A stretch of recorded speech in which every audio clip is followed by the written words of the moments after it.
Hosted by Dan.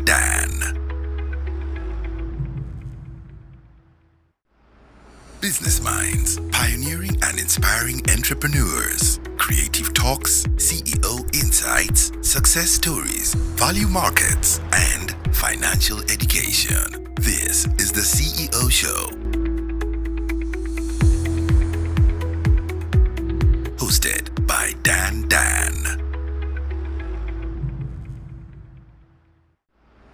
Business Minds, pioneering and inspiring entrepreneurs. Creative talks, CEO insights, success stories, value markets, and financial education. This is the CEO Show.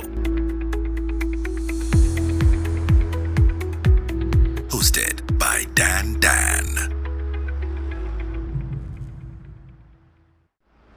Business Minds, pioneering and inspiring entrepreneurs. Creative talks, CEO insights, success stories, value markets, and financial education. This is the CEO Show. Hosted by Dan.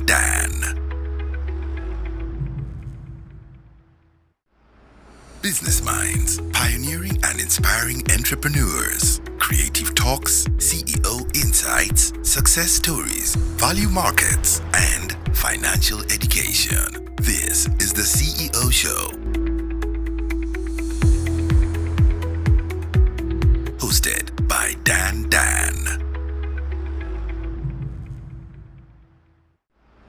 Business Minds, pioneering and inspiring entrepreneurs. Creative talks, CEO insights, success stories, value markets, and financial education. This is the CEO Show. Hosted by Dan.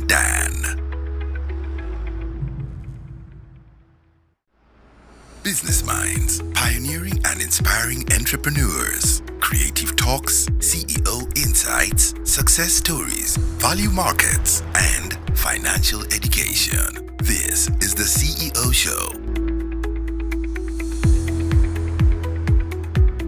Hosted by Dan.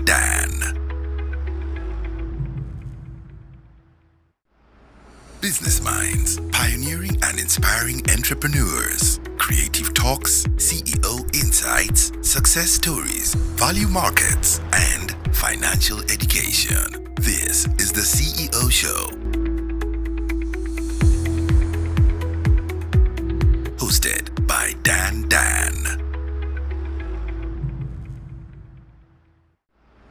Business Minds, pioneering and inspiring entrepreneurs. Creative talks, CEO insights, success stories, value markets, and financial education. This is the CEO Show.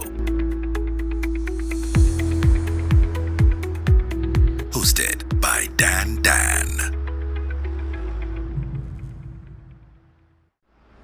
Business Minds, pioneering and inspiring entrepreneurs. Creative talks, CEO insights, success stories, value markets, and financial education. This is the CEO Show. Hosted by Dan.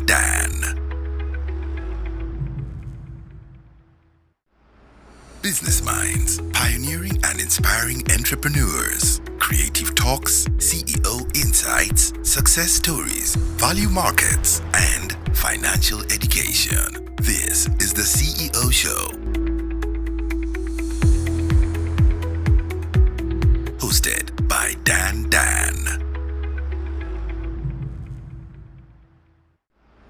Business Minds, pioneering and inspiring entrepreneurs. Creative talks, CEO insights, success stories, value markets, and financial education. This is the CEO Show. Hosted by Dan.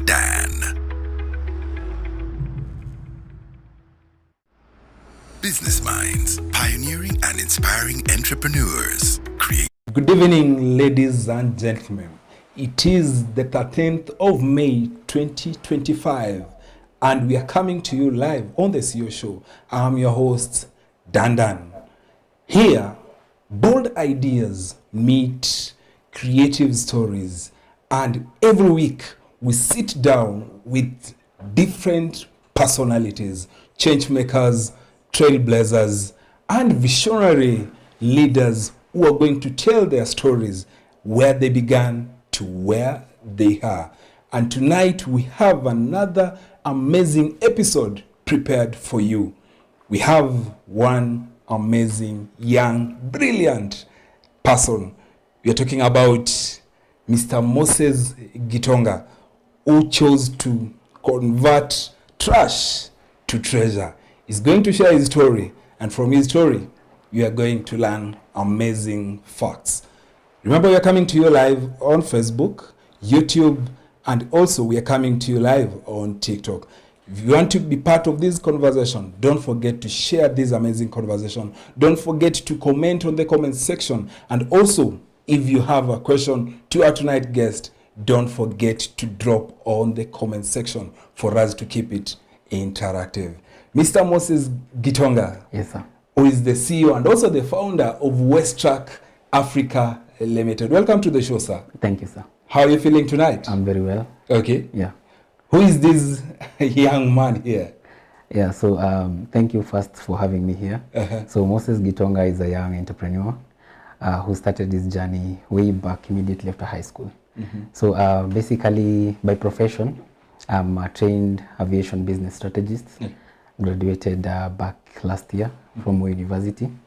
And I think broadly, like I said, I started my entrepreneurship journey immediately after high school, and I think it's been a good ride, and it's something I'm passionate about. It's something that I want to do, and I'm glad to be here. Okay, before talking even about WASTRACK and what you have achieved, so where did you grow? Tell us about your background for us to now connect to where you are currently. Oh, okay. Yeah, so Moses Gitonga grew up from Nairobi, in the streets of Ruai, Kasarani, but I was born in Dagoretti. So I schooled in Nairobi for my primary school. Then I went to Meru for my high school. Then again I went to Machakos High School from I think for 1 year, where I completed. Then came now to Eldoret University. And I'm glad I found real opportunities here, and not just opportunities. If you don't, I always tell myself, if you don't find opportunities, create opportunities yourself. So I think with that, not knowing anyone here, I just started my own life, and I'm enjoying it here. Yeah. Now, when you talk about now growing in the streets, what does that mean in connotation? What does that mean? Essentially, I mean that besides academics, because for the longest time I've been in school. Besides academics, I think the streets taught me some few lessons. And lots. It has been part and parcel of building my resilience, bravery, and also deciding to be an entrepreneur. So you can imagine living a very lucrative career like aviation, now venturing into something new where you have to start from the scratch. So it's something that you really need to be street smart. Yeah. Okay, so what are some of these lessons that you thought that came from the streets, forgetting about now what you learned in class, and as a young person, young Moses Gitonga, because you look a very ambitious young man, but I'm sure there are some lessons that came with you growing up. What are some of these lessons that now you can tell, I didn't get this in class, but I think I got them in the streets? Yeah, sure, thank you. I think part of it, or rather majorly, has been building resilience. The streets teach you on how to survive and also to thrive, because you have to think about the future. It's not just about a survival mode. It's about how am I gonna scale up even from where I am, not just in my career, not just in my entrepreneurship journey, even at a personal level. I went through some like I said, I went to 2 high schools, not because I wanted to, but because of fate. I did my first KCSE, I terribly failed. Then I did my second trial, which I successfully passed.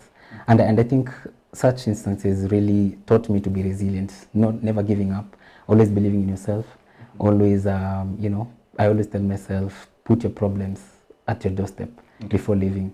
So I think with that mindset, it really helps me that, it gives me that understanding to be always ready to learn from people, and never thinking that you know so much. So always be ready to learn as a young person, always be ready to network, know people, because this is the time that you build your muscle. So yeah. Okay. Yeah. Now, just getting to know that you had to recite for your KCSA, and sometimes failure is always something that brings people down. But yourself, having encountered failure at that moment and now choosing to go back again and doing it again, where were you getting that energy and also that inspiration to do it again? Because sometimes people are pulled back by failure, but yourself, you chose to go back again and redo it. What was the push? I think it is the realization on understanding on the background that someone grows in. I was born and raised in Dagoretti. Dagoretti is a ghetto setting.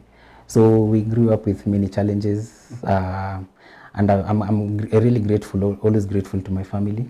My dad always exposed us to many, to all the challenges that we went through, because essentially he wanted us to learn from them, and as well build resilience and pray for wisdom as well, so that we can be better people. So I think through those challenges, they fueled my ambition to go back to school, to always think positively about life, to never giving up no matter what knocks you down. And besides, I was very resistant to going back to school, because I thought, I just couldn't start life, not, I just wasn't so much cautious. And I think one of my family members, my aunt, she actually called me, sympathized with me, and she really told me, and I think it was a moment of grace for me, because we really had not found any school. So just one call, and the school actually responded positively. They gave me an opportunity to do 1 year in school. And actually, let me just say this to empower the young people. Yeah, true. Like I said, I failed terribly. And going back to that school, they gave me a conditional opportunity, because they were having exams in the next 2 weeks. The principal called me to his office and told me that during these exams, you have to score a B. Now, if I never scored that grade, I would now repeat back to Form 3. But guess what? I was number 1 in the whole cohort. Okay. So I think that really fueled my persistence, because I for the 2 weeks, I really connected with the young people, the brilliant minds around, always had questions to my class teachers. And I think I borrow a lot from that, and actually I relate it to even my business world. You can never walk alone. You always have to have someone like a mirror to always mentor you and to guide you. And you always need some people to lift you. Besides, the people who helped me maybe get those good grades were people who were younger than me, because I was, let's say, an year older. So what if I could have had that big man mentality, that thing, or you guys can tell me no, So I had to tone down, learn from those guys, and also thank God he gave me an opportunity to lead the pack. Okay. Yeah. And finally, you managed to score Successfully. the grade that you wanted. Yeah, but sure. now, looking at the younger person now, you going back for the second time, what were your ambitions? Everybody was like, whenever you're in high school, somebody was like, I want to be this and this when I grow up. I want to achieve this. This is my career path. Yourself, did you have an ambition of becoming somebody in life? Absolutely. What was it? Yeah, absolutely. So initially, like I said, we have grown up in Roy, which is next, I think, a few kilometers off the airport, JKIA. So oftentimes we'll see airplanes taking off, landing. So I used to tell my mom, when I was young, I was in primary, I remember this day very crystal clear. There's one time I told her, one day I'm going to fly to London. When a plane, it was a Kenya Airways, it flew just above us, exactly. So I just told her that one day I really want to fly and go outside to London. I specifically mentioned London. And you know what she told me? Like, your dreams are valid. It doesn't matter how we have brought you, but keep chasing your dreams. Now, I think that really fueled me. Seeing aircraft every now and then, I really wanted to be a pilot. But then in high school, I really loved business studies. I loved business studies. I used to score clean A's in business and mathematics. So I actually remember there was a time I represented the whole county in a national contest in business, where I became, I think, number 4 overall. So that really tells how much I loved the subject. So now after high school, after now the second trial, my dad wanted me to pursue nursing. which was contrary to what I wanted. So he actually took me to a few lecturers, University of Nairobi, to advise me here and there. But I think I stood firm on my decision. I really want to do piloting. But you know, piloting is very expensive in Kenya and also globally. It's a very expensive course. And unfortunately, he couldn't afford that. So I never knew about the course I'm doing, that I did in campus. I just came across it while we were selecting courses. And I came across it on the last day we're doing the courses, because I was actually buying the idea of now going to nursing school since you know, my aviation dream was now getting crushed. Immediately I saw that course, I never looked back. I applied it, and luckily I got selected because my clusters were good.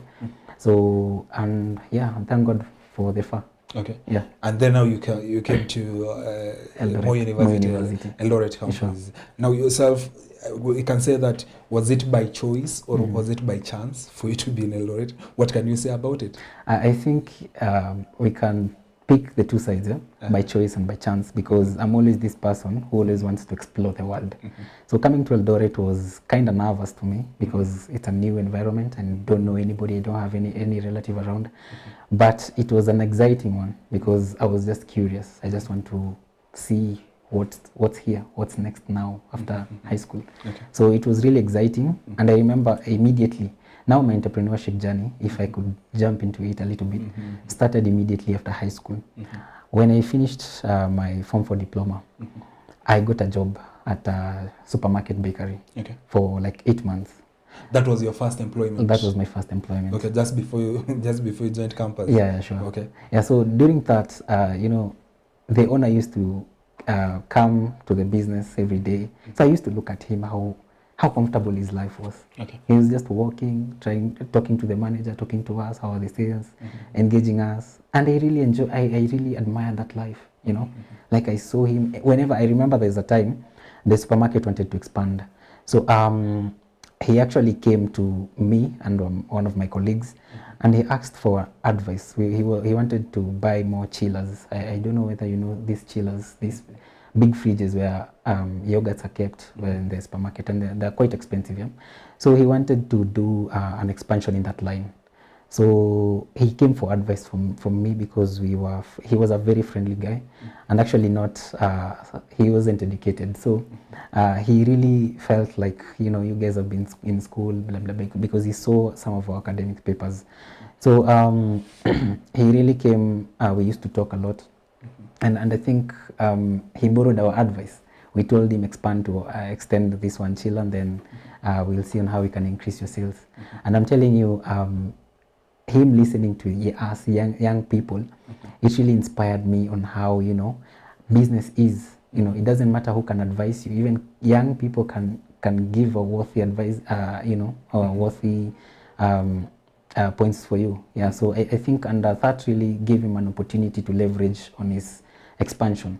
So that, me looking at him every day for the 8 months really inspired me. I really want to be like him, and even more than him, because he had a chain of supermarkets. Every day he could just stroll with his good V8 car, strolling with his family, and just trying and monitoring their business. Okay. Venture. So it drew a lot of inspiration to you, and also sure. some admiration kind of. Yeah. And having that as part of your first pay, I think it contributed something to you. Yeah, it actually inspired me. Okay. Yeah. I know, getting now your campus life, because you did a lot in campus as a young person. Yeah. And sometimes we have young people who are in campuses, but rarely do they do a lot because their lectures are spread, but for them they rarely get time to do something extra. But yourself back in campus, you were so ambitious still as a young person here in Eldoret. What are some of the experiences that came with them back in campus, if you can remember? Oh, a good question. Yeah, I think my campus life has been very, very exciting, and part of it, I'd say, when you realize what you want, you really have to understand it's rare. So if it's rare, there's a unique approach that you have to approach it. I want to tell you a bit of my campus life. I started back in main campus Eldoret in Keses. And then for my second year, we came to Annex campus. We were supposed to go to Rivertex, but unfortunately, Rivertex campus closed down. Then we went to Annex campus. So initially in Nairobi, I had started a small biashara. And I think that story really inspires me a lot. Immediately after I left the supermarket job now for school, I think I left it. I left the job 2 months before I joined campus because I really wanted to settle, then plan my life here and there. I had one of my friends. We were just strolling, making stories, talking around, and Back in Nairobi. Yeah, back in Nairobi. When we departed, it's a she. She told me that she's going to get some materials to make soap. Then I was just curious because for her, I have never had people making soap from home. Never heard of it, to be honest. So I had to accompany her. You know, I would like to see how it's made and maybe look into it. Maybe I can make some for mom. So I had some few savings here and there, and she made her purchase. I actually made mine as well, and she showed me how to make that soap. So besides that, I went to YouTube just to try and look at how soap is made because I never had any idea on whether soap could be made. So I made, it was a 5-liter soap. So I made the 5 liters, and actually I never gave them to my mom. I sold them. I sold it to mom. Okay. So you saw an opportunity. I saw an opportunity because I was like, I've bought these materials for very cheap. Then if I just sell her at a very minimal price of a liter at 50, there is some extra coin that I'm making. True. So fortunately, that weekend there were some visitors coming at home. So I told my mom, you will allow me, let me just make some 50 liters. We see whether they can support me. So I made some 50 liters. The visitors came on that weekend. Do you know they actually supported my business fully. Okay. I did them some nice packages, but local packaging. But they supported me. They bought the whole stock that I had, and actually pre-ordered others. Okay. So I was like, there is this money that I've made, and there is this money that I've used. So I'm like, no, this is money. Like, I'm making something out of it, and it's an idea I never thought of it. It's just a conversation that was triggered.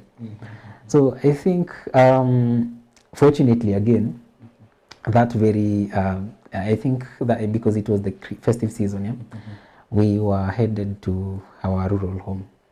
So, and there we have relatives. So I made another stock. Then I told myself, I just earmarked some of my relatives. I know this guy.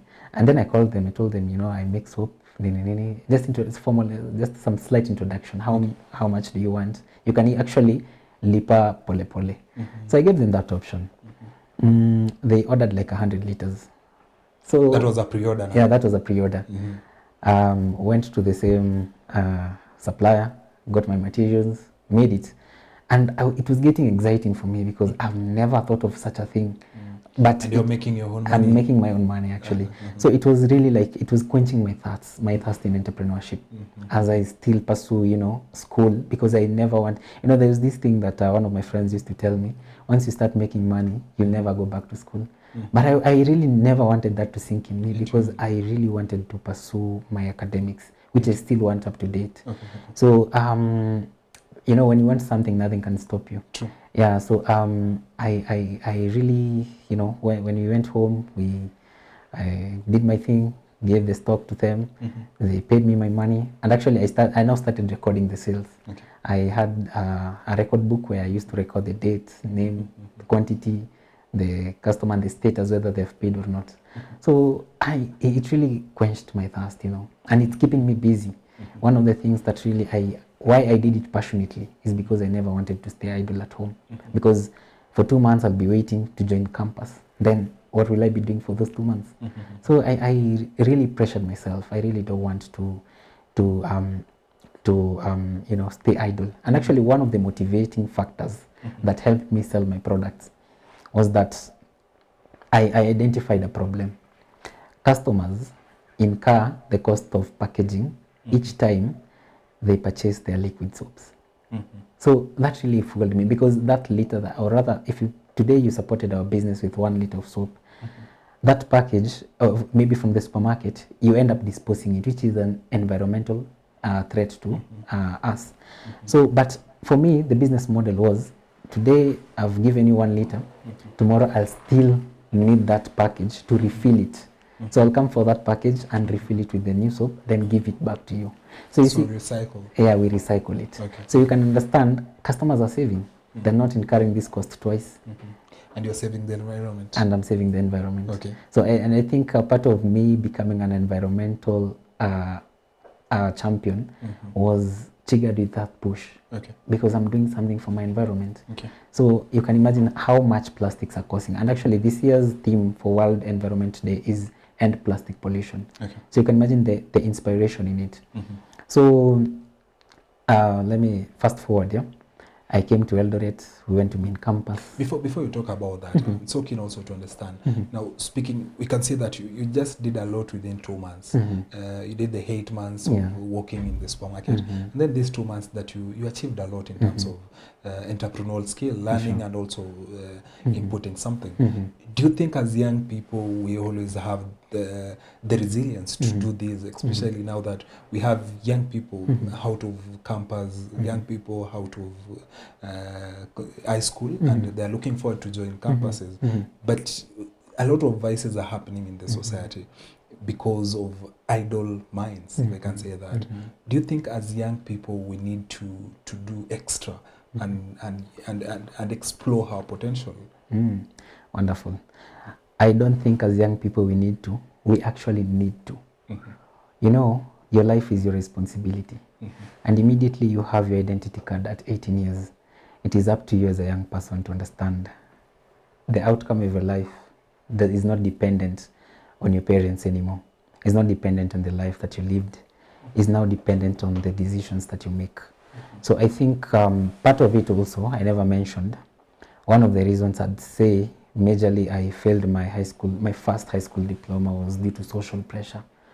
I went to a private school in Meru, and I think, a private school has all the kids from high class and area. So there was lots of pressure. I wouldn't attribute it, but I'd say, not complaining, but I'd say it really attributed to me thinking that I'm too comfortable to do some other jobs. I really had thoughts of, I just want to do these flashy jobs, blah, blah, blah. But I think the 1 year I went to Machakos, it really sharpened me, because not knowing anyone, and now becoming a magnet, becoming, number one in a school, and everybody wants to associate with you. And literally I knew nothing about chemistry, but then they want to learn from me. I had to teach them as I learned from them. So I think that model really fueled my ambition, in terms of, it reawakened my senses. So even to the young people, like I said, your life is your whole responsibility. If you choose to stay idle, remember that an idle mind is the devil's workshop. But if you choose to stay busy, keep yourself, even if you don't have a job, try to do something. Go and donate your time to an organization. Try as much as you can to even read books. I am a lover of good books, actually, and this is the time to learn. I always tell myself, whenever opportunities don't open, it's your time to write visions. So use that time very preciously. Use it to write visions, use it to, just to crack up, even build a relationship with yourself and with God. Because outside here, it's like a jungle. And I remember biology very well taught us that survival for the fittest. Yeah, so I think, yeah. Perfect. Now, let's talk about now your campus life and your achievements back in campus, both in leadership and also in education. Now, here in Eldoret, what are some, you coming now to Hanex campus, that is, what are some of the opportunities that you saw? Because you had an option of just going to your lectures, going back to your hostel and doing that, but you went an extra mile. What are some of the things that you saw and also pushed you to do many other things? Thank you. So, let me start from first year. First year, 1.1, let me say, it was a very idle moment for me. Because I really took time to learn. I really took time to learn about the environment, the surrounding, because it was new to me. It was a whole new world for me. So I took time to learn about it. So, and I think the major thing I did while I was in first year was only to participate in an entrepreneurship summit. And I think I remember very well, you know, being a fresher, you were just like a form one. So I went to the ballot with, you know, we were doing a business competition, and you know, I was the first runners up. So I was like, you know, why is this thing adding up in terms of business?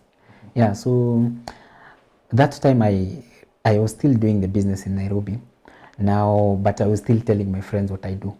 So as I networked with my friends in campus, they really could get a reflection of who I am and really what I wanted.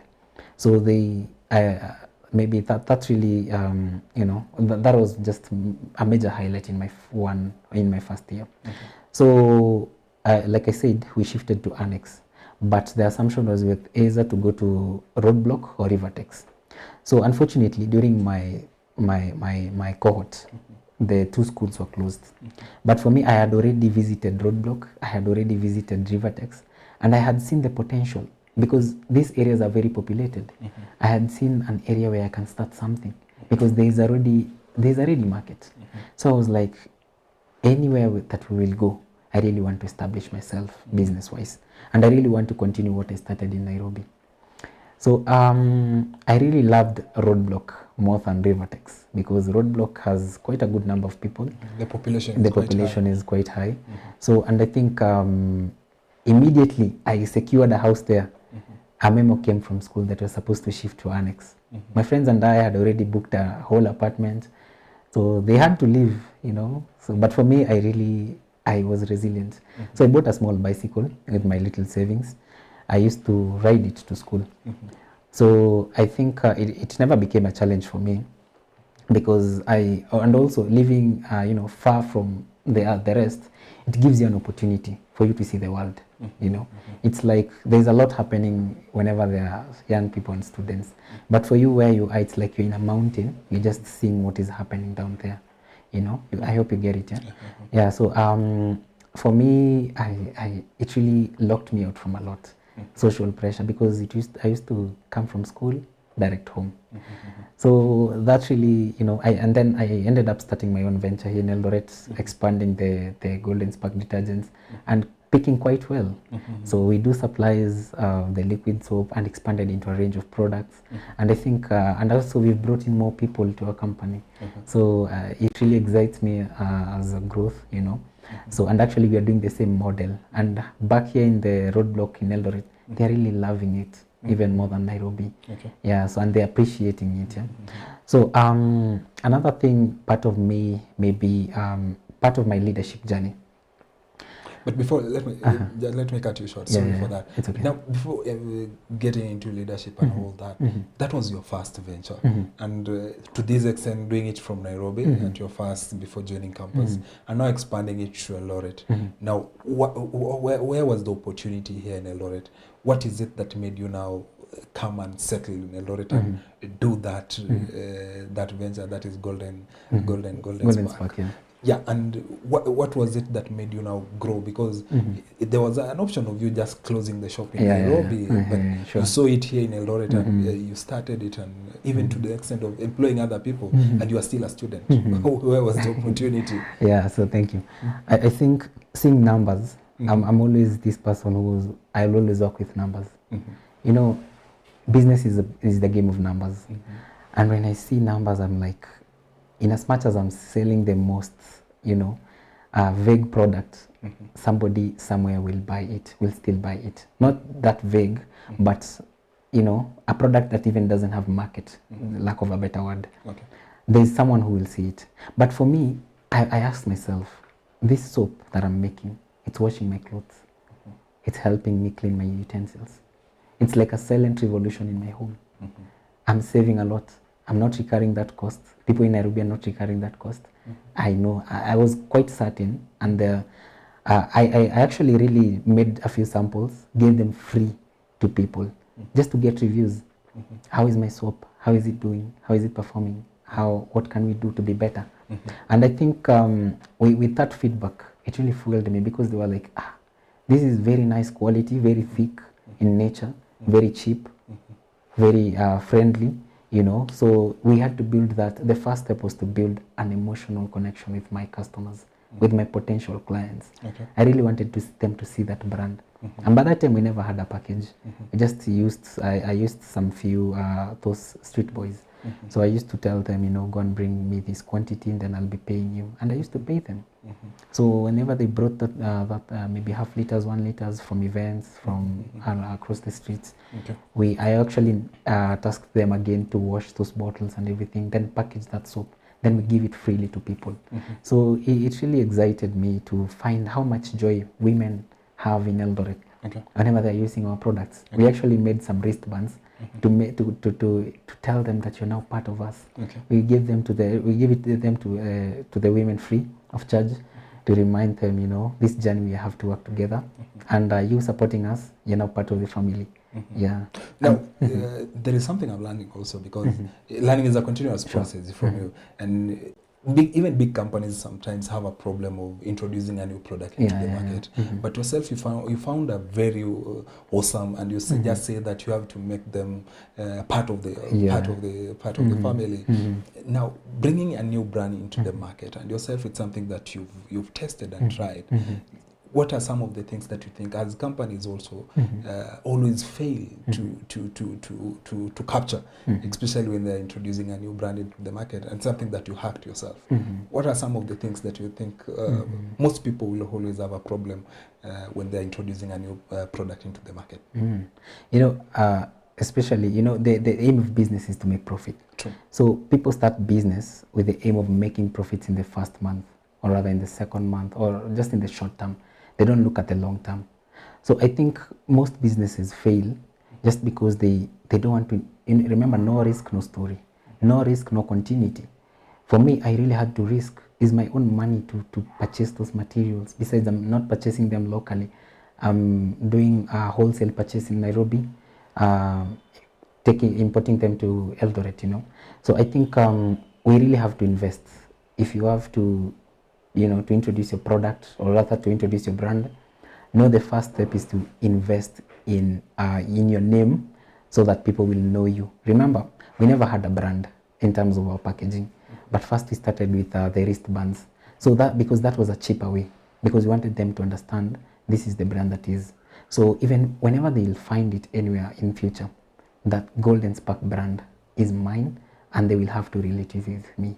So I think the first step is always to create that emotional step kwanza.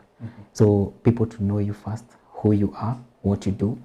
Just that, it's like, you know, I always relate it. Business, just take it slowly. Take it very friendly, as something that you'll do passionately and effortlessly. So when you do it effortlessly, money will just follow you. It's not something that you'll strain looking for. And maybe in the first, have strategic goals. You can't just sell new products and expect to make, you know, money that will help you buy your car and that will help you build your house. I mean, for me, I strongly believe it doesn't work like that.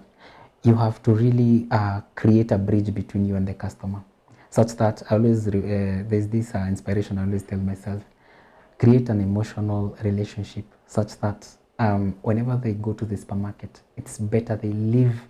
If they don't find your product, they leave it totally, you know. Because I always relate it to, I really love a certain brand of bread, I won't mention it. And if I don't find it in the supermarket, I'd rather buy mandazis, you know, those in the streets, along the streets. So I think that's the understanding that we really need to cultivate. Invest first for people to know you. You can't just come out of nowhere and just expect people because don't think your product is too valuable for people to know it. You have to do something so that in the long run, they will still opt for you again and again. Okay. Yeah. Now, looking some years later, what are the achievements for that company so far? For the soap company, we've really scaled up in terms of, first, we used to mix that soap in a very organic way, but now we have machines. So that was a major achievement for us, because, you know, for you to attain the right quality, you really have to invest a lot in those machinery. So I think that really is a big achievement for me, because I know the cost of them. Secondly is being able to inspire women. You know, have you ever seen that how much maybe you're building a brand that someone just keeps on looking for you?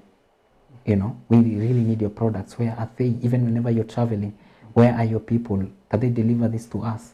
So, and actually coming into a contract with them, always in every week, make sure your guys bring this quantity. Make sure this quantity is delivered. And actually in that line, people are saving their money. People are really, it's helping them. And another thing, even my personal achievement is being able to influence livelihoods. People are getting something out of it. I have guys working for me, and I am really grateful about it.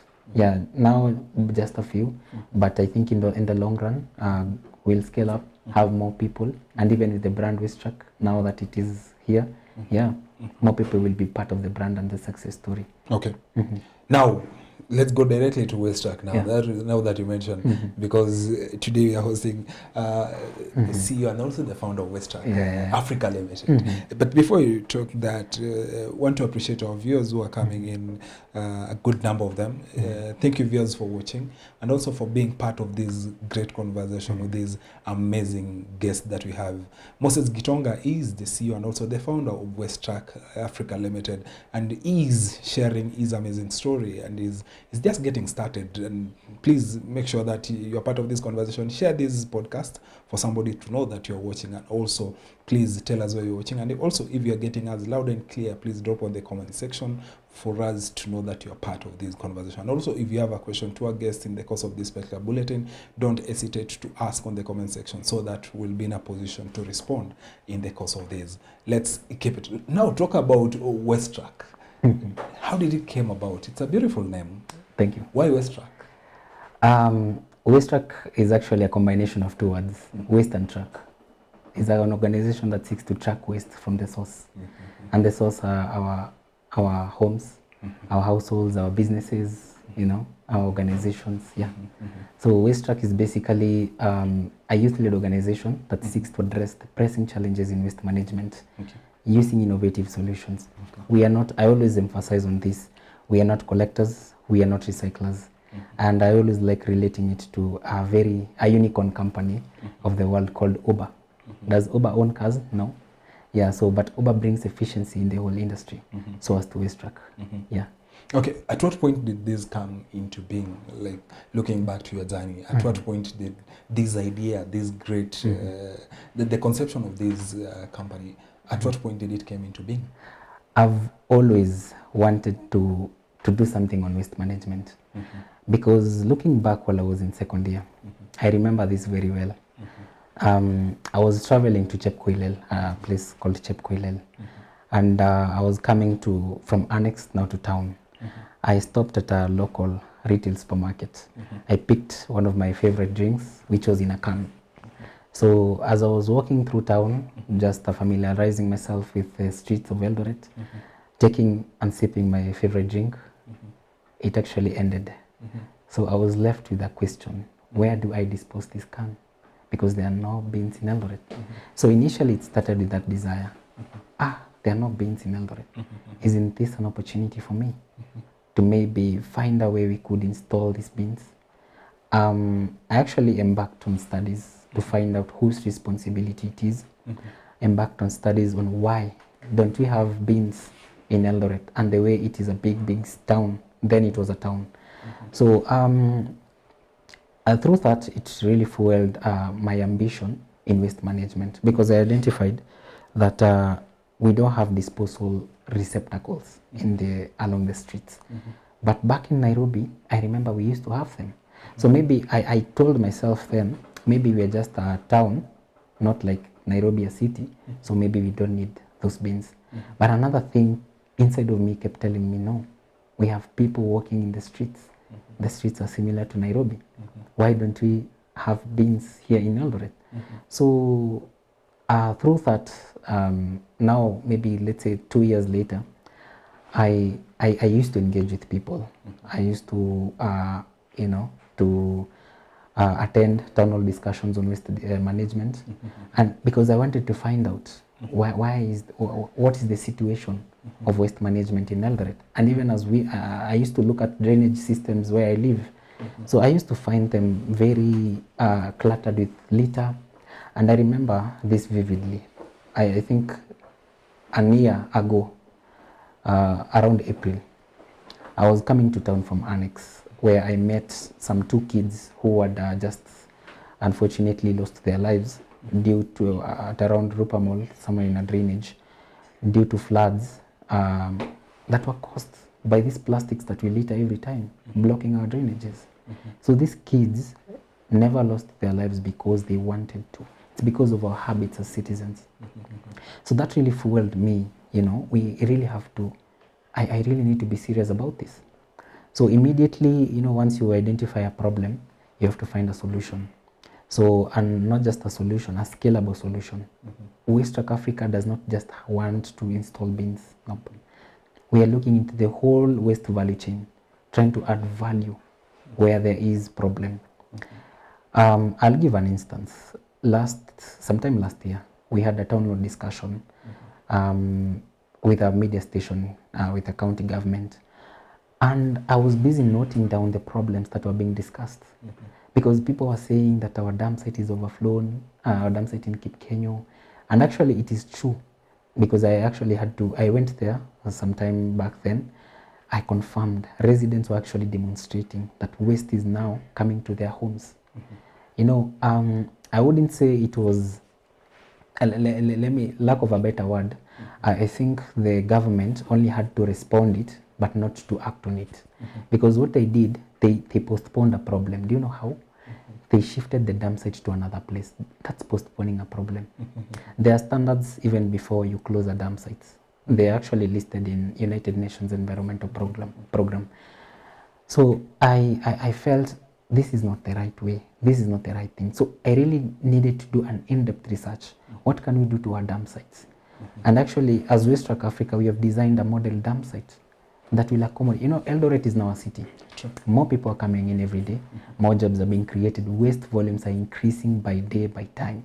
But do we really have a plan for this waste? Do we really have a strategic plan on how we're going to handle this waste? I mean, Gitonga dam site, before it was abandoned, not even closed because it was abandoned, 1984 waste is still there. But what are we doing with that? With our waste 30 years, even older than me, you know, waste that is older than me, what are we doing with it in the 21st century? The livelihoods there, they're not even surviving. I mean, they're demonstrating because the smell coming out from that, they're breathing methane actually, not even oxygen. They're breathing, and this is causing lots of hazards to them. So WASTRACK is a voice to the unsounding environment, is a voice to the people, because we want to bridge that gap between the citizens, the collectors, and the government, because there is a very big disconnect. Now, Moses, after looking into all these problems that you are facing, because probably it is a menace that we are seeing, and also Eldoret being a city, and it's not only Eldoret, but across many cities in the country. Nairobi is facing the same. We're seeing Kisumu. We are seeing many cities and towns are facing this particular challenge. But now as a company, how do you come in now to, as much as you are advocating for this, now what is the basic solution that we need to do to sort out this issue? Thank you. So maybe before I answer you that, I want to give you, like you've said, it's not an Eldoret problem. It's like a continental problem. That's now where our Africa name comes from, WASTRACK Africa. Because Eldoret is just a nucleus, is just a small element in the whole nuclei. So we just want to focus our energy in bringing efficiency in Eldoret before we can explode now to Africa. Because for us, we are thinking about the future. What can we do for our continent? What can we do? Because there are countries already leading the conversation. Look at what Rwanda is doing. Look at what South Africa are doing. So, and I'm fond to believe everything starts and ends with leadership. So that is why I said part of me really loves leadership. Not because of anything else, but of the thirst to always want to make a difference in my society and in the community around me. So, and one of my role models being Nelson Mandela, it really fuels me that humility is one key in terms of if you want to make a difference in any way. So, back to your question now. the solutions that we want to address. Like I said, we have a very big disconnect between the collectors, the government, and the citizens themselves. So we want to bridge all these differences, because the government, its role is to ensure infrastructure, waste infrastructure is there. So that waste infrastructure includes dustbins, the 3-bin systems, because the conversations that are even nowadays, or rather the current conversations about waste management, they are saying that waste should be segregated from the source. But why isn't the government not leading in this? Why isn't it showing people the way? How will you tell that local mama mboga that waste is segregated in 3-bin systems? We have to demonstrate it through our bin systems. So I think that is part of our agenda. And even from the government, we don't want to, it's an option. Yeah? If the tender way is long, we are willing to invite partners in sustainability, organizations to invest in us. We do this thing together. And we have their brands marketing in our 3-bin systems, because you have designed a certain bin system that allows organizations to feature their brands.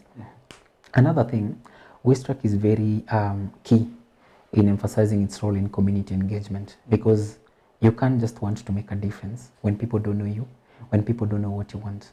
So recently we've been organizing cleanups, even through our society. And we're not just doing cleanup to clean our environment. We are going there with a message. We are not coming here back again. We are doing this to demonstrate to you, this is what you should be doing every day. Don't litter around. You don't have to be monitored for you not to litter. It has to be a personal responsibility, because our drainages are pathetic every day. Look at Nairobi, the situations. Look at Eldoret, like I said. Whenever it's just little rains, it blocks everywhere. So, but it starts with you and I. At times we blame the government too much, but it is our own personal initiative. So that is one of our messages. Another thing, one of the major contributors of waste is organic waste. So we found a model called the kitchen garden. So where I live, actually, I never knew we were doing the right thing until I came to, maybe the conscience now came to me. Where I live, I partnered with my caretaker. We have some land there where we have the main station for the dustbin. We have put aside a section where now when people come to dispose, they put their food waste aside.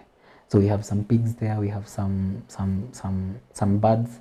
When they give us their waste, and actually we feed them with some of the food waste that is coming from the houses, because it's a big apartment. So once the waste comes to us, now because he's the one who stays there for quite some, for the entire time, he picks that waste, feeds the pigs, and then the pigs give him waste.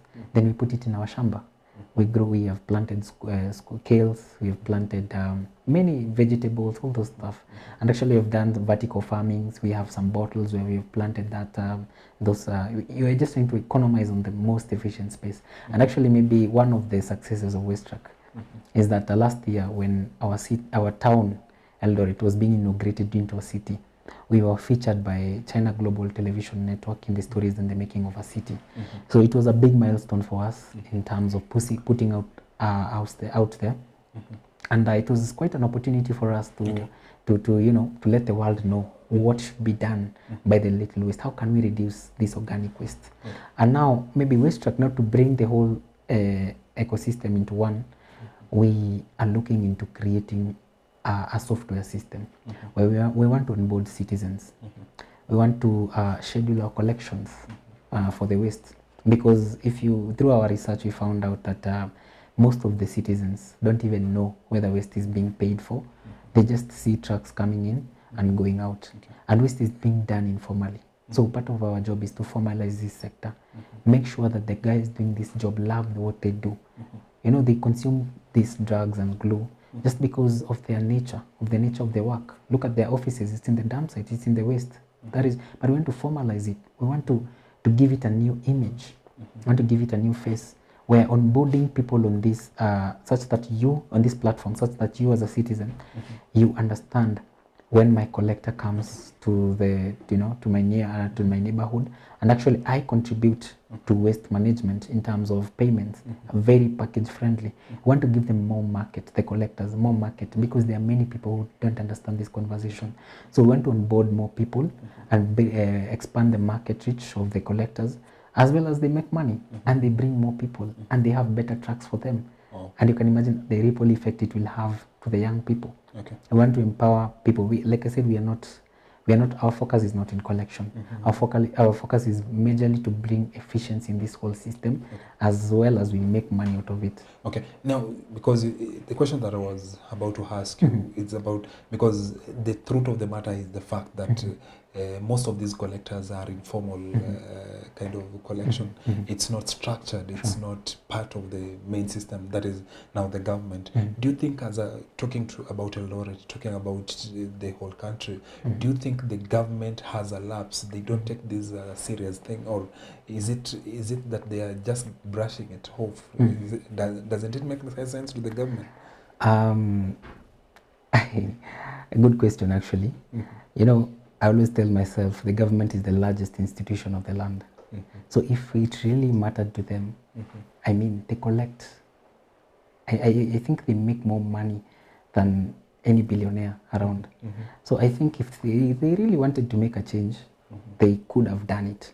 But I think as well, part of it is why WASTRACK is there, to work with the government. At times, we don't have to know everything. So I won't majorly put it on the government, but there's a role they really need to play.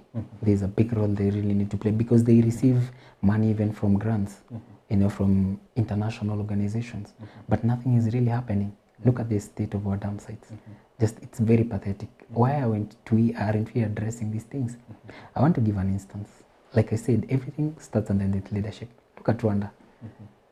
Rwanda has monthly cleanups being led by none other than the president himself. That day, I think it's always on a Sunday, every government official, everyone, let's be on the streets. Let's clean our streets. And not because they're dirty, because we want to teach it and to inculcate that culture to young people, that it is your responsibility to take care of the environment around you.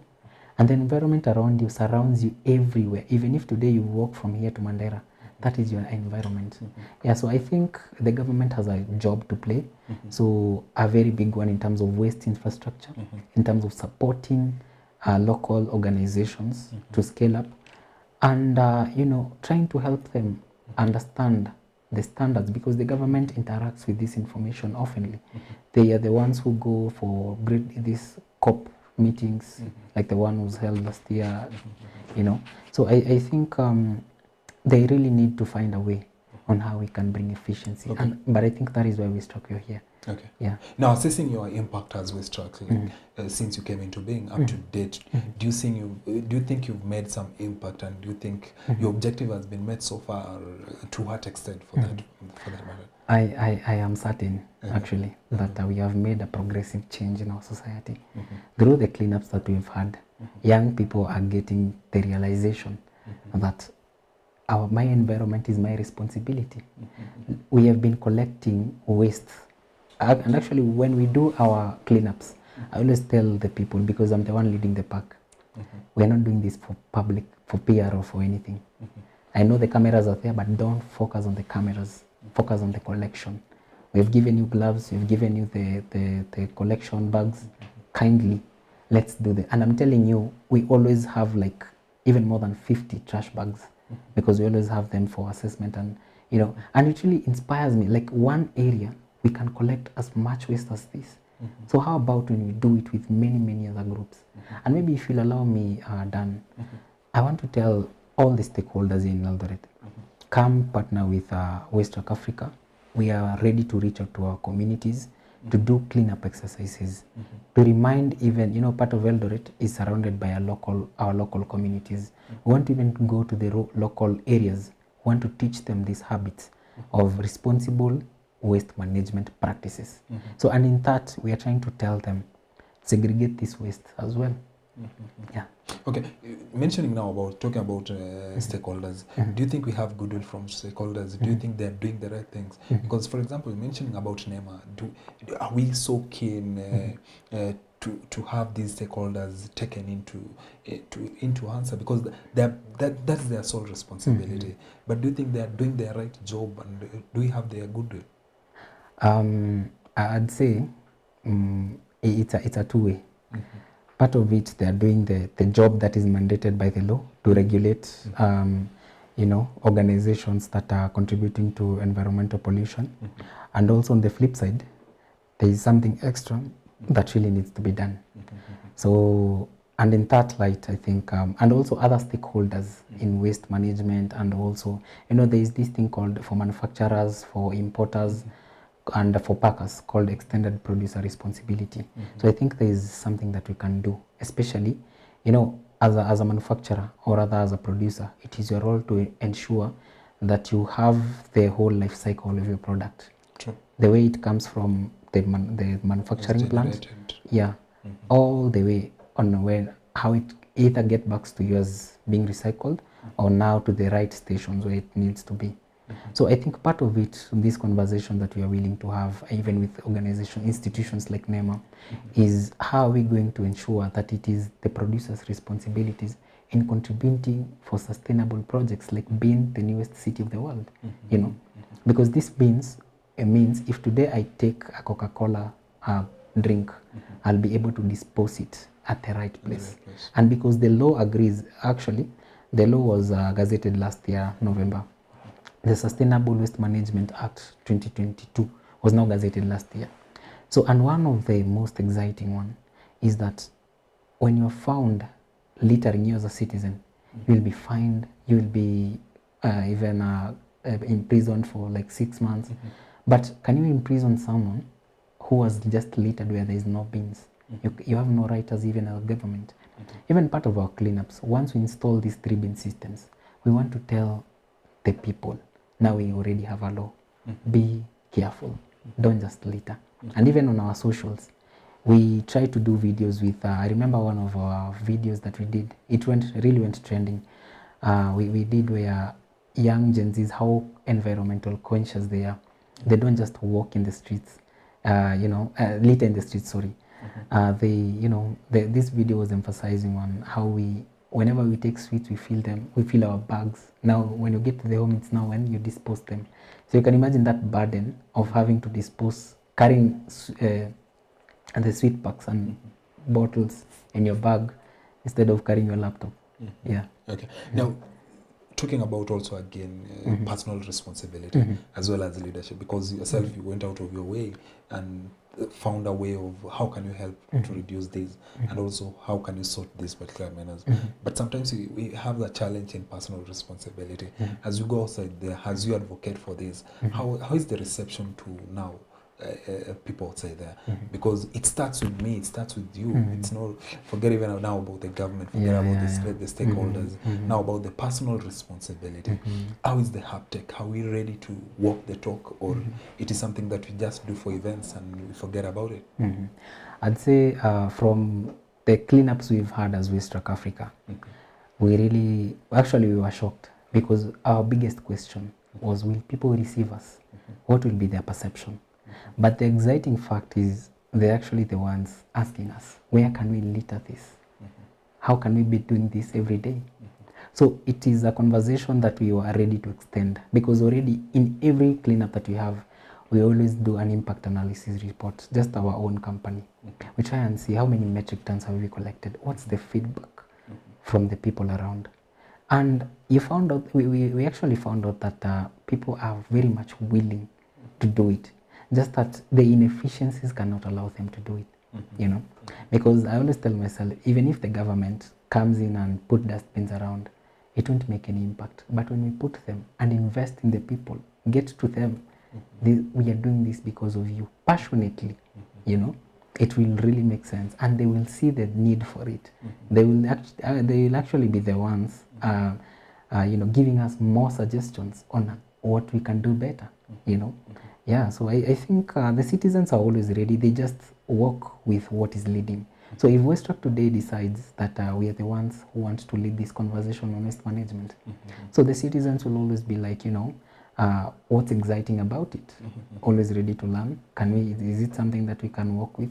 Yeah, so and for us, we found it very exciting actually that they are championing for us to always come. They're actually welcoming us. Okay. It's just that we can't keep coming there every now and then for sustainability. Okay. Yeah. Now, as WASTRACK Africa Limited, you've outlined a number of your objectives that you're looking to achieve, and you've mentioned a number of them, which what the impact that you've made to the community and the society at large. Now, talking about your sustainability and the future of WASTRACK, how sustainable and how achievable are your objectives in the near future, looking into 5 years later? Okay. Yeah, so thank you. That's a very very profound question and a futuristic one. So it's something I would always ask myself every morning when I wake up, because I didn't just register a company that will die. And one of the principles of business is longevity and as well scalability. But you cannot scale if you're not sustainable. And the new age of industrialization is technology. So I think WASTRACK really heavily relies on technology to try. Like I told you, our future is to expand into more cities, into more towns, taking and spreading the gospel on waste management, responsible waste management habits. Through this software, we'll be able to onboard more citizens who will be able to know what is happening around the waste management sector, to contribute to the cycle, to actively contribute to the cycle of waste management. And 5 years from now, we want to be the leader in driving sustainability, in driving change in the waste management.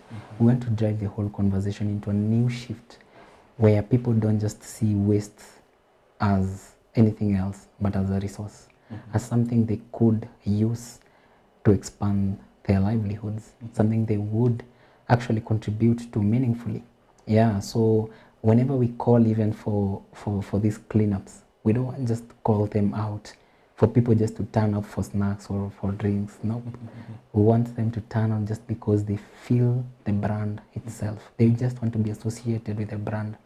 5 years from now, Kenya will be lucky to have WASTRACK, and WASTRACK will be lucky to be started in Eldoret, which is the newest city actually, now coming with new ventures, So WASTRACK is excited that Eldoret will be the headquarters of its operations. And I think, like I said, 5 years from now, we really intend to onboard more people into our software systems and also drive these conversations, even plan for the generations that are coming, because numbers are coming in every day. Africa really needs to get, or rather to match up to the current world status. The world is moving so fast due to technology. So I think WASTRACK really wants to ride with the technological trends. That is why we are opting to onboard even all the collectors, where today if you want to schedule, or rather to know when your waste is being collected, it's easy, efficient, transparent, fast. Payments are being done very swiftly and even people are able to pay for waste because they're seeing the value, we are actually identified that most people don't pay for waste when they are required to pay, just because they don't see the sense of it. We want to give them value for their money. Yeah. Okay. And now, sustainability in terms of operations, being the leader of this great company, you have a whole team working under you, and a team that makes this happen. How do you sustain them? How do you keep them going? Where now the rubber meets the road in terms of finances? How do you manage? Good question. So as at now, I have a team that is very committed, or rather they bought the vision from the beginning. As I shared the vision first to them, they were very optimistic about it. And these are young people, like I said, it's a youth-led organization. These are young people I selectively chose and actually took them through the whole process, because as a leader you have to know who you're putting on board, you're pulling on board. So these are people I really have entrusted, and I know them for quite some time. So I know their skills, and I have selectively put them in the right positions. So now back to your question, how I sustain my people. Really, it has been a challenge, especially running a startup, as I would say, like any other entrepreneur would go through. Sometimes you have to be the one, you have to be the one financing your own business, which is something I do so passionately. You can imagine I don't feel any pinch whenever I'm buying anything that we need for the organization. Any token that we give to our people, I do it willingly. But I think for sustainability, we are calling on to even for our projects, it's a partnership thing. For us to even put dustbins here, we can't just do it. We need the government, we need collaborators, even business organizations. So maybe I would take this opportunity, with your permission, to even invite champions of sustainability, invest in sustainability today to make an impact. Your CSR projects will make an impact today when you invest in the 3-bin systems. And as well, I'd like to share this very heartfelt, that I understand, the nature of business nowadays is not very friendly, but I think investing in our community, it has to be something that we can do passionately together. And sorry, part of it is heavily centered on social and economic goals. Yeah, so I think we invite all the partners who are willing to venture into us, into helping us achieve our dream. We are open to any further collaborations, because I always tell myself, one finger cannot even kill a fly, but a fist itself puts a man down. True. Yeah. Okay, now yourself as the leader and also the founder of all this, I'm sure there are a lot of myriads of challenges in running organizations, running businesses. Yourself, have you ever gotten to a point where you wake up in the morning and you feel that I just have to do away with this? Have you ever gotten to a point where you feel like giving up in this because of challenges and because of sometimes expectations not met? You're planning an event, but nobody shows up. Have you ever gotten to a point of giving up? I have, but actually, I think I always kill it immediately. It breeds in me. Entrepreneurship is one of the most lonely, most lonely ventures, or rather investment investment that you can ever make. It's a solo walk. Nobody believes in your vision until it now comes to light. But you can imagine how rewarding it is now in the long run. You can imagine 10 years from now, once you've achieved your objectives, where will you be chilling at? You have the free will to go to travel the world, to meet people whenever you want, to drive the flashy cars that you want, all those good phones and everything. That lifestyle, you have to pay for it, So I think, and I always, maybe you will allow me again, to give this relation to one of my role models. I have a wallet at home, and one of the figures that stands out is Eliud Kipchoge, and this guy Nelson Mandela. I always tell myself, Nelson was jailed for 27 years, but still pursued his dream for 27 to becoming a president. Look at the impact he made. Look at how much his generations will live to eat from his name, not just his money, but his name. Your name is your currency. So I think, and you can imagine being jailed for 27 years, and not just in a normal jail, in a jail that is in an island. So if no risk, no story again borrows a lot. So it's one of the most lonely, and the reason as to why I have a wallet at my home is because I normally, at times, whenever you give up, when you are at your place, you just look around and just see those figures and you're like, how am I supposed to give up when these people made it? So there's no giving up. I don't think giving up should be an option. It's just building resilience each time, and finding more reasons as to why you should wake up every day. Yeah. Okay. You talked about back in high school, peer pressure affected you, and so it happens in business. Sometimes external forces are always very impactful, and people have given up because of negative advices, because of pressure from outside. At some point, were there people who told you that, hey Moses, this is not going to make it? What are you doing? I'm sure your classmates and your colleagues back in campus, some are employed, some are doing good. professions. I'm sure there are some who told you that this one is a hard nut to crack.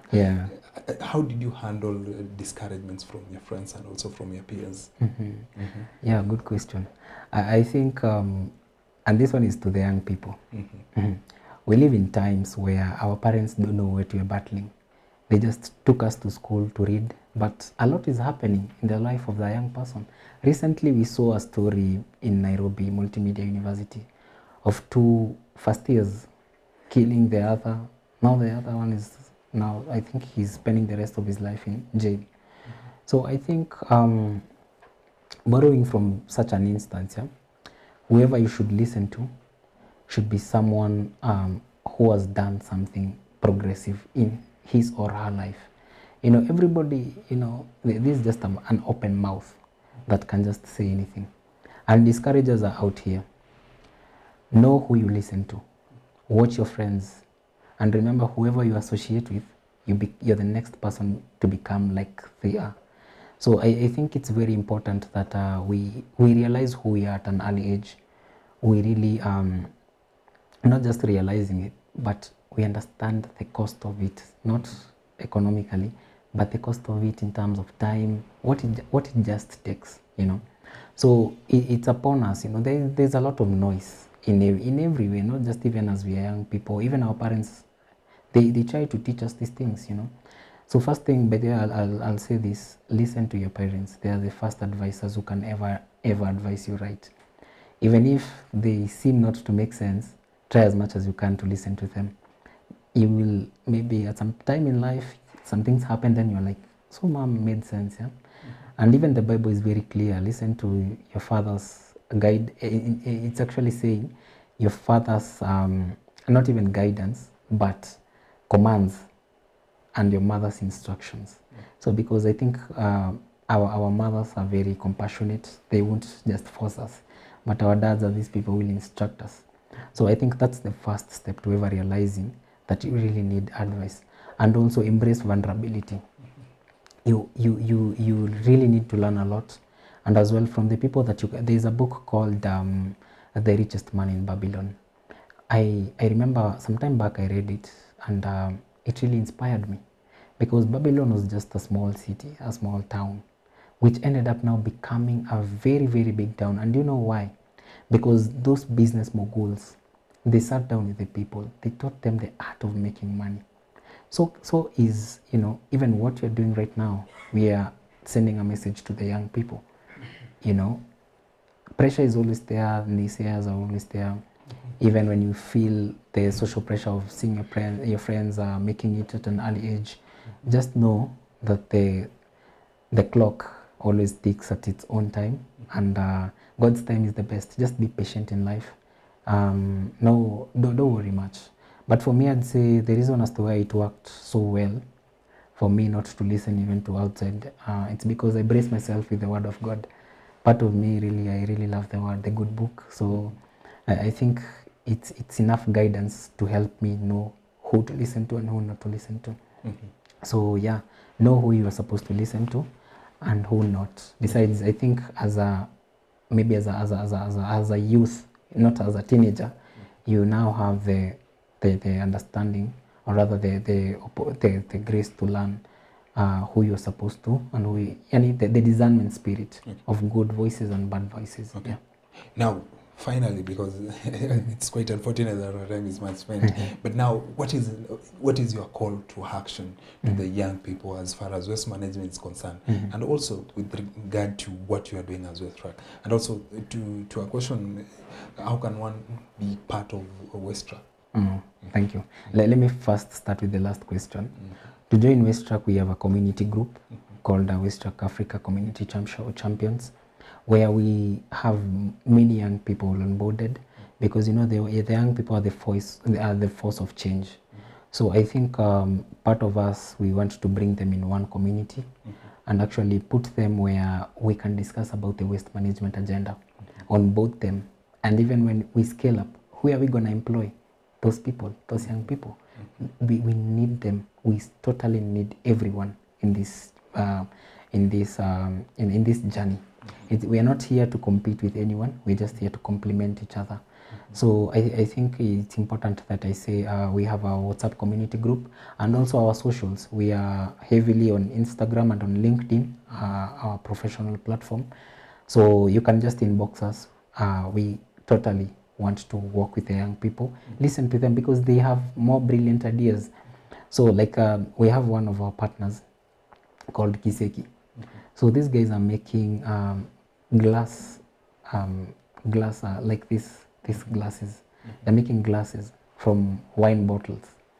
They're just picking that 1 liter drink, empty drink that has been dumped, and they wash it, then they furnish it. It becomes like circular. They make different designs in it.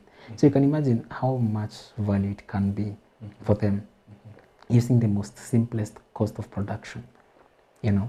So we want to invite even young people who have very brilliant ideas. We want to work with you. Come complement us. We work together. We partner in sustainability, and we be actually the force of change itself. So and also like I said, we actually have a very active platform, even on Facebook. Just that it is not that active. Called WASTRACK 254. So through our socials, you can reach us. Let us organize cleanup activities. Let us go out and let us, spread the good gospel in waste management. Yeah. May I get your first question kindly? Now, it was about the call to action, which you mentioned. Just before you prepare now your final remarks and also your parting shot to the young people, let me just appreciate you saying that Asen Kipchai is saying that is watching live from Tambach. Kagwathi Kamau is saying that a good man, a good job, good job, Gitonga. And then Kush is saying that nicely. Nice one, Kipsaru is watching, Joseph Kiprotich is watching, and many other who have been following this particular conversation. I'm sure the lessons that have come with this podcast is immense and worth watching and also listening from this great mind that we're having here tonight. Just your parting shots to two of yours tonight, and also to the young generation, I'd say there, who want to be like you and even better than you. Yes. I have two things for the young people. Let's say two quotes. Yeah. A coffin is the only thing that starts from the top. So just know, whenever you want to build something, you have to start from the bottom. And for you to build, you have to plant. And I just want to ask a rhetoric question. Do you eat your seeds? You don't eat your seeds. And whenever you plant a seed, it's in the ground. And there it feels so comfortable, so warm. It receives all the nutrients. But as it starts to germinate, it's now like exploring virgin opportunities, now coming out to the world. And it's like, wow, what's this place, you know? So, and the longer the tree, or rather a plant grows, the longer its value. And to give an instance, if today you grew two plants, one a passion tree and another one a cypress plant, a passion takes the shortest time to germinate, but a plant will take 15 years. But look at the impact. A passion will be forgotten easily because it will be eaten. Look at our houses. Every house now has timber, you know. So your impact, it's like wine. The longer it stays, or rather the longer the process, the longer the impact. So yeah. And another thing, I'd like to quote something. 20 players cannot play the same game for 20 years. You know, in life we normally tell ourselves we have friends, or it's as if, you know, you were born with them and you'll die with them. No, it's the contrary. So 20 players can never play the same game for 20 years. People find new ventures, people have new different tastes, people travel the world. So just know, in this life as a young person, it is your own responsibility to know how it should work, to know what it takes, and to build a fortune of yourself. Okay. Yeah. Thank you for coming to the show, sir. You're It's welcome. been an awesome conversation. I'm humbled. Looking forward to have part 2 of this in the near future. Thank you. I think we'll be talking with great exploits in the near future. Thank you. I'm looking forward to have you here once again. I'm humbled. Thank you for creating your time. You're welcome. Okay, thank you, viewers, for being part of this great conversation. Personally, just mentioned that It's only a coffin that starts from the top going down. I don't know what it meant, but you have to start from the bottom getting up. So what are some of the lessons that you've learned tonight from this particular show? I'm sure there are a lot of lessons that have come. And also, your name is the best currency. That's what also I've learned tonight from our guest tonight. What is it that you've learned? What are some of the lessons that have come with this particular podcast? Please drop on the comment section. Tell us what is it that you've learned so that we keep this conversation going even behind the scenes. Thank you so much for being part of this great conversation. Looking forward also to have you come next week. We also have another amazing guest prepared for you next week. We'll be looking forward to have you once again. Thank you and may God bless you. I was your host, Dan.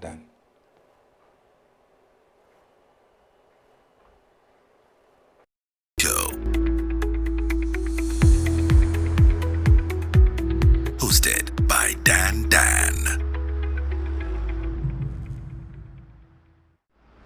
Business Minds, pioneering and inspiring entrepreneurs. Creative talks, CEO insights, success stories, value markets, and financial education. This is the CEO Show. Hosted by Dan.